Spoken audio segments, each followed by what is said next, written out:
Audio Jungle.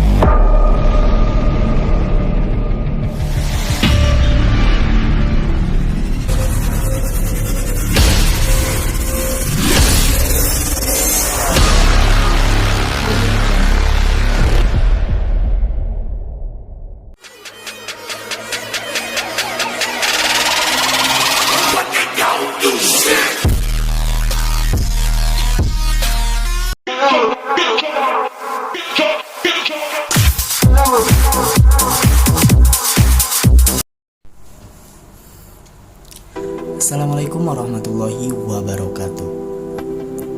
Bagaimana kabarnya semua? Semoga selalu dalam keadaan sehat walafiat.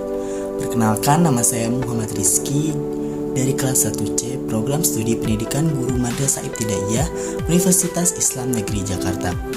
Pada kesempatan kali ini saya akan mencoba untuk meringkas hasil makalah kelompok ke-8 guna memenuhi tugas mata kuliah konsep dasar ilmu pengetahuan sosial. Baik, untuk mempersingkat waktu saya akan langsung membahas hasil rangkuman saya. Check it out. Untuk yang pertama yakni mengenai penjajahan di Indonesia serta akibatnya. Timbulnya penjajahan di Indonesia secara garis besar disebabkan oleh kondisi politik, ekonomi, dan sosial budaya. Sedikitnya ada dua faktor yang mengakibatkan wilayah Nusantara ini dijajah oleh bangsa Barat, yakni faktor eksternal dan faktor internal. Untuk yang pertama dari faktor eksternalnya, berkembangnya kepercayaan yang dilahirkan dari ajaran Kopernikus bahwa dunia ini bulat tidak datar, sebagaimana ajaran yang berkembang sebelumnya.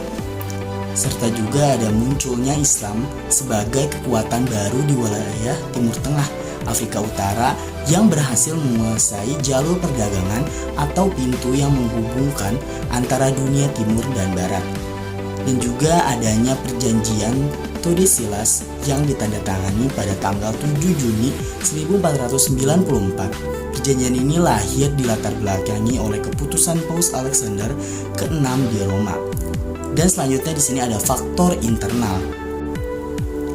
Ada beberapa faktor internal yang menyebabkan terjadinya penjajahan di Indonesia. Di antaranya sebagai berikut. Yang pertama, terjadinya kontak hubungan perdagangan antara penduduk pribumi dan orang asing yang berperan sebagai pedagang dan pembeli rempah-rempah. Selanjutnya juga ada penduduk Nusantara, termasuk Indonesia adalah penghasil rempah-rempah yang sangat diperlukan oleh orang-orang Barat.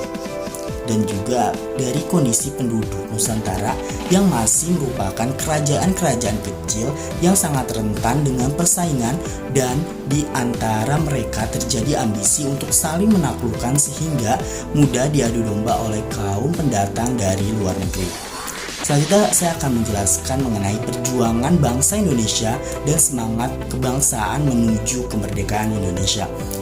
Menurut Surjo Miharjo, di tahun 1989, perjuangan bangsa untuk mencapai kemerdekaan di negara-negara Asia yang pernah mengalami proses penjajahan pada umumnya mencapai puncaknya pada pertengahan abad ke-20, yakni melalui proses dekolonisasi antara tahun 1945 sampai 1955 sebelum abad ke-20. Sudah ada perjuangan dari bangsa Indonesia untuk melepaskan diri dari kekuasaan penjajah.